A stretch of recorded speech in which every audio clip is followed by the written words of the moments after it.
Price the lord. ಇಂದಿನ ವಾಚನದ ಧ್ಯಾನಕ್ಕೆ ತಮಗೆಲ್ಲರಿಗೂ ಸ್ವಾಗತ. ಪಾಪಕ್ಕೆ ವಿಮುಖರಾಗದ ಪಟ್ಟಣಗಳಿಗೆ ಶಾಪ. ಪ್ರಿಯರೇ, ದೇವರು ಪ್ರೀತಿ ಸ್ವರೂಪಿ, ದೇವರು ಕರುಣಾಮಯಿ ಆಗಿರಲು ಇಷ್ಟು ಕಠಿಣ ಮಾತುಗಳೇ? ಪ್ರಿಯರೇ, ಒಂದು ಸತ್ಯ ನಮಗೆ ತಿಳಿದಿರಬೇಕು. ದೇವರು ನ್ಯಾಯ ನೀತಿಯ ಅರಸರಾಗಿದ್ದಾರೆ. ಅವರು ತಾವು ಮಾಡಿದ ರಕ್ಷಣೆಯ ನಿತ್ಯ ಜೀವಕ್ಕಾಗಿ ಮಾಡಿದ ಆ ಕಾರ್ಯ ವ್ಯರ್ಥವಾಗಿಸಲು ಅವರಿಗೆ ಇಷ್ಟವಿಲ್ಲ, ಅದನ್ನು ಅವರು ಬಿಡೋದಿಲ್ಲ.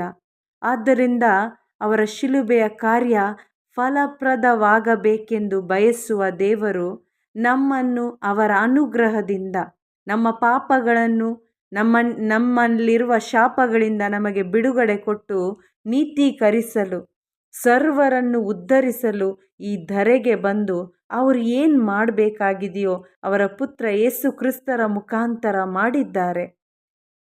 ಯೇಸು ಮನುಷ್ಯನಾಗಿ ಬಂದು ತಮ್ಮಲ್ಲಿರುವ ದೈವತ್ವದಿಂದ ಅವರೇ ದೇವರಿಂದ ಬಂದವರು, ಲೋಕೋದ್ಧಾರಕರು ಎಂದು ತೋರ್ಪಡಿಸಲು ಅನೇಕ ಅದ್ಭುತ ಕಾರ್ಯಗಳನ್ನು ಆ ಕೊರೋಜಿನ್ ಪಟ್ಟಣದಲ್ಲಿ, ಬೆತ್ಸಾಯಿದ ಪಟ್ಟಣದಲ್ಲಿ, ಕಫೆರ್ನಮ್ ಊರಿನಲ್ಲಿ ಮಾಡಿದಾಗಲೂ ಆ ಜನರು ಪಾಪಕ್ಕೆ ವಿಮುಖರಾಗಲಿಲ್ಲ.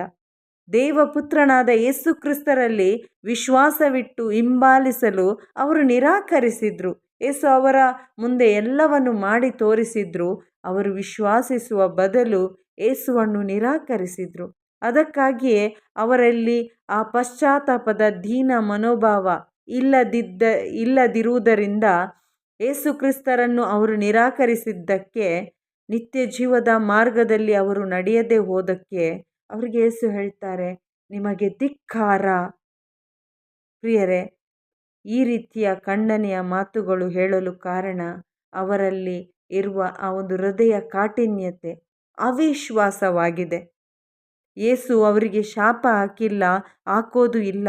ಯೇಸು ಪ್ರೀತಿ ಮಾಡಿದ್ರು ಮತ್ತು ಅವರ ಮುಂದೆ ಒಂದು ಆಯ್ಕೆ ಮತ್ತು ನಿರ್ಧಾರ ಇಟ್ಟರು.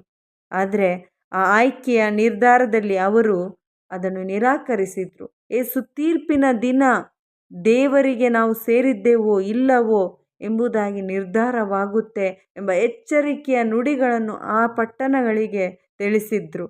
ಪ್ರಿಯರೇ, ಇವತ್ತು ಯೇಸು ನಮಗೂ ಇದೇ ಮಾತುಗಳನ್ನು ಹೇಳ್ತಾ ಇದ್ದಾರೆ. ಯೇಸು ನಮ್ಮ ಮಧ್ಯೆ ಕೂಡ, ನಮ್ಮಲ್ಲಿ ಕೂಡ, ನಮ್ಮ ಕುಟುಂಬದಲ್ಲಿ ಎಷ್ಟೋ ಅದ್ಭುತ ಕಾರ್ಯಗಳನ್ನು ಮಾಡಿದ್ದಾರೆ.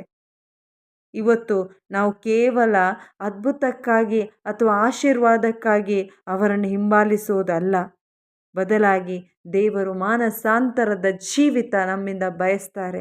ಪಶ್ಚಾತ್ತಾಪದ ದೀನ ಮನೋಭಾವ ನಮ್ಮಲ್ಲಿ ಯೇಸು ಬಯಸ್ತಾರೆ.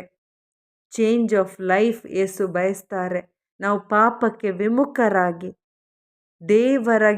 ದೇವರಿಗೆ ಅಭಿಮುಖರಾಗಬೇಕೆಂಬುದು ದೇವರ ಚಿತ್ತವಾಗಿದೆ. ನಾವೆಲ್ಲರೂ ದೇವರ ಮಕ್ಕಳಾಗಬೇಕು, ಪರಿಶುದ್ಧಾತ್ಮರನ್ನು ಪಡೆಯಬೇಕು. ಪರಿಶುದ್ಧಾತ್ಮರನ್ನು ಸ್ವೀಕಾರ ಮಾಡಿದ ನಾವು ಆ ನೂತನ ಮಾರ್ಗದಲ್ಲಿ, ಪರಿಶುದ್ಧಾತ್ಮರು ಹೇಳಿರುವ ಆ ನುಡಿಗಳಲ್ಲಿ ನಡೆಯಬೇಕು ಎಂಬುದು ದೇವರು ಬಯಸ್ತಾರೆ. ನಾವೆಲ್ಲರೂ ನಿತ್ಯ ಜೀವದ ಮಕ್ಕಳಾಗಬೇಕು ಅಂತ ದೇವರ ಬಯಕೆ, ಆಸೆ ಆಗಿದೆ. ಆದರೆ ಇವತ್ತು ನಾವು ನಮ್ಮ ಕುಟುಂಬಗಳನ್ನು, ನಮ್ಮ ವೈಯಕ್ತಿಕ ಜೀವಿತಗಳನ್ನು, ನಾವು ನಮ್ಮ ಚರ್ಚ್ ಸಭೆಗಳನ್ನು ನೋಡುವಾಗ ನಮಗೆ ಏನು ಕಾಣ್ತಾ ಇದೆ? ನಾವು ಎಲ್ಲವನ್ನು ಮಾಡ್ತೇವೆ, ಪ್ರಾರ್ಥನೆ, ಉಪವಾಸ, ಇನ್ನಿತರೆ ಸಂಪ್ರದಾಯಗಳನ್ನು ಮಾಡ್ತೇವೆ. ಆದರೆ ಜೀವಿತದಲ್ಲಿ ಬದಲಾವಣೆ ಇಲ್ಲದಾಗ ದೇವರು ನಮಗೂ ಆ ಎಚ್ಚರಿಕೆಯ ಮಾತುಗಳಿಂದ ಇವತ್ತು ತಿದ್ದುತ್ತಾರೆ.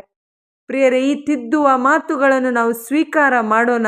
ತೀರ್ಪಿನ ದಿನ ಇದೆ. ಯೇಸು ಮರಳಿ ಬರ್ತಾರೆ. ಅವರು ಮಾಡಿದ ಕಾರ್ಯ ವ್ಯರ್ಥ ಆಗಬಾರ್ದು. ನಾವು ಯೇಸುವಲ್ಲಿ ವಿಶ್ವಾಸವಿಟ್ಟು ಪಾಪಕ್ಕೆ ವಿಮುಖರಾಗಬೇಕು.